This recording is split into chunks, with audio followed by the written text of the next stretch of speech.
Hello! At ito na nga ang pinakahihintay ng mga taga-Eastern Visayas, ang Ibra Amit o Eastern Visayas Regional Athletic Association. So ayan na nga at nagbiyahe na kami patawid ng San Juanico Bridge from Samar to Tacloban and Tacloban to Baybay Leyte. And here we are in Baybay Leyte.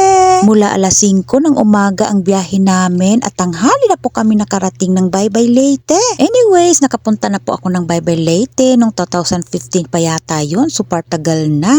At eto, ang laki ng pinagkaiba ngayong 2026. At pagkadating nga namin dito ay kumain lang kami at dumiretso sa sports complex. Sumakay kami ng motor at 20 ang pamasahe papunta doon. Papasok pa siya at malayo sa proper. At habang palapit na kami sa sports complex ay napawaw po talaga kami. Kasi sobrang lawak at ang luwag. Grabe ang development ng Baybay Leyte. Anyways, ang Leyte ay kapatagan po. Kaya mabilis lang ang development ng mga lugar dito. Unlike po sa Samar na mga bundok, mga bangin sa gilid at dagat. Kaya't medyo mabagal po ang pag-usad ng Samar. Lalong-lalo na dito sa lugar namin. At daanan pa ng bagyo. So ayan na nga ang hitsura ng kanilang sports complex. As in grabe no, sobrang luwag.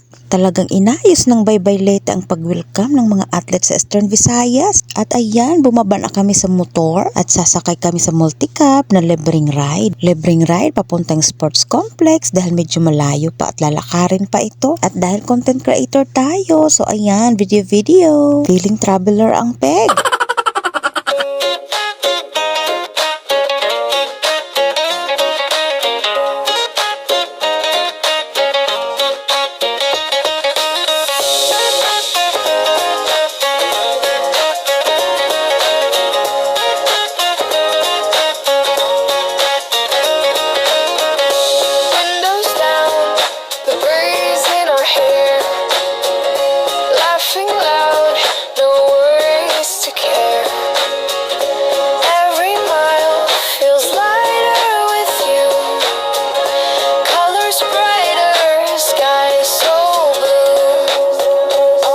At pagkatapos ng video at picture, ayan, humiga at naidlip ang kasama ko. Dahil sa pagod sa biyahe, biruin mo ba naman, alas 5 pa kami ng umaga, umalis. As in, sobrang nakakapagod po talaga, 9 hours ang biyahe. At itong kasama ko, ay naku, panay tulog. Dahil nahihilo sa biyahe. At nakasuka pa nga. Kaya ayan, pagod na pagod. At dahil nga maaga kami sa sports complex, kaya naisipan muna namin umunat-unat. At di nagtagal, dumating na nga sila kuya. Aww.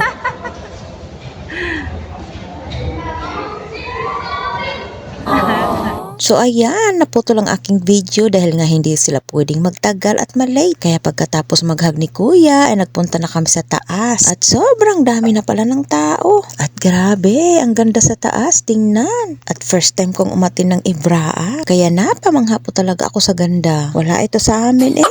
So doon sa kabila, doon uupo sila kuya. At dahil supportive parents tayo, syempre may supportive tito din. Kasama ko nga dyan ang kapatid ko. So ayan, nakaping. Naka-assign kasi siya sa Maasik. Kaya nakipanood na din sa opening ceremony ng Ibraa. So ayan yung mga athletes. At sa sobrang layo ay zinom ko nga sila kuya na nakaputi. So itong nasa taas ay mga elementary. At dito naman mamaya sa baba ay mga secondary. So ang Ibraa ay annual po o yearly na ginaganap dito sa Eastern Visayas. Ang meaning ng Ibraa ay Eastern Visayas Regional Athletic Association. So ang mga nandito sa Ibraa ay mga top students athlete na po ito na qualify na ilaban sa palarong pangbansa kapag nanalo pa sila dito. So sila na po yung mga nag-champion na nilaban sa iba't ibang schools. At proud nga ako na nakasama yung anak ko dito. Sila kasi yung representative ng elementary boys volleyball dito sa aming lugar ng Catbalogan. Bali sila po yung nag-champion at tinalo nila lahat ng school dito sa aming lugar. At syempre dito sa Ibraa, iba na. Kabadong-kabado ka na dahil buong Region 8 na ang kalaban mo. Ay Diyos ko, abot-abot po ang dasal ko dito. So ayan, nagsimula na ang opening ceremony at ayan na nga, may presentation.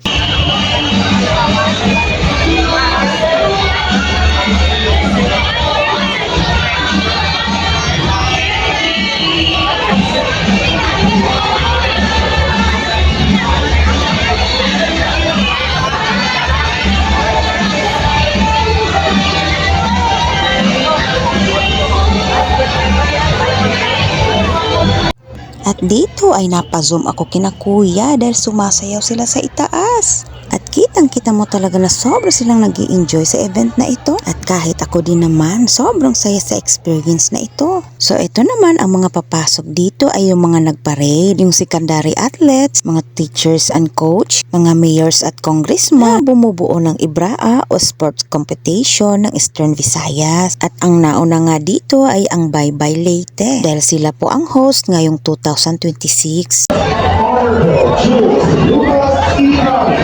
and SK Federation President, Honorable Kyla Shanice, Division Sports Officer and CIP Champions. Nag-bye-bye, wag mo apil, wag dito no?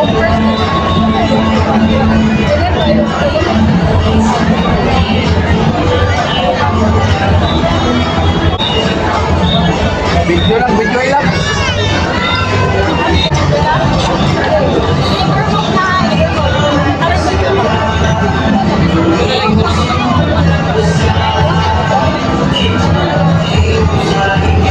At ito namang sumunod ay ang Biliran, Biliran Leyte.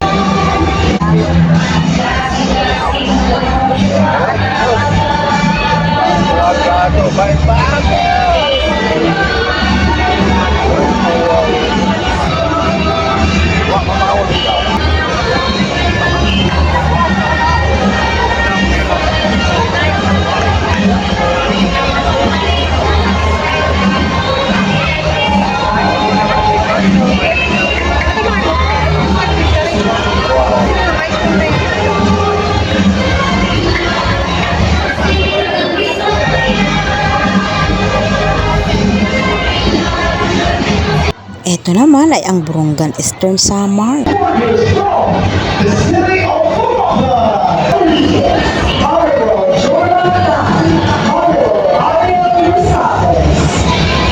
Leaders around the Oasis School Tuition Superintendent, Dr. Margarita Eliseo Jr.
Oh, napawaw din ba kayo sa performance ng aming lugar, ang Catbalogan City?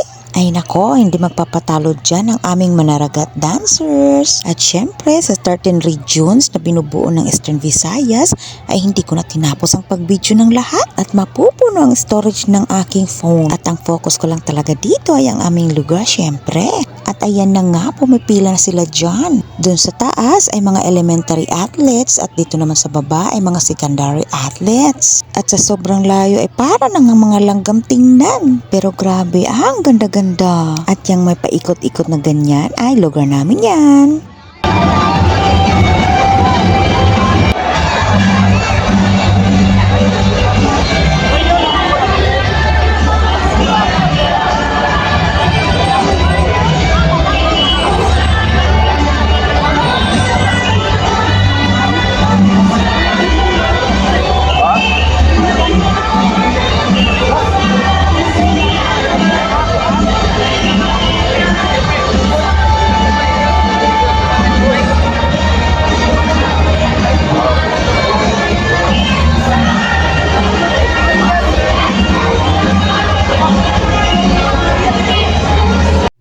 At ayan, gabi na dyan. At nag-aabang na nga kami dyan ng fireworks.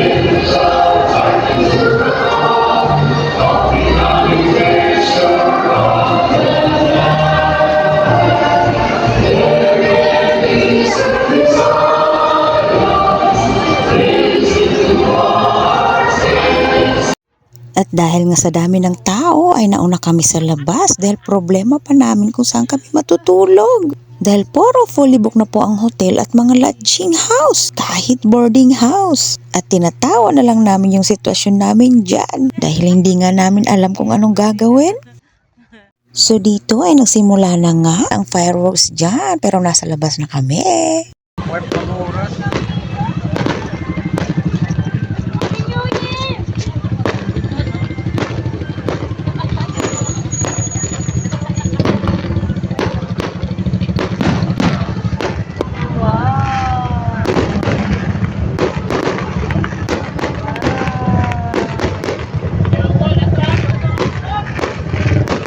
At dito po nagtatapos ang experience ko sa opening ceremony ng Evra.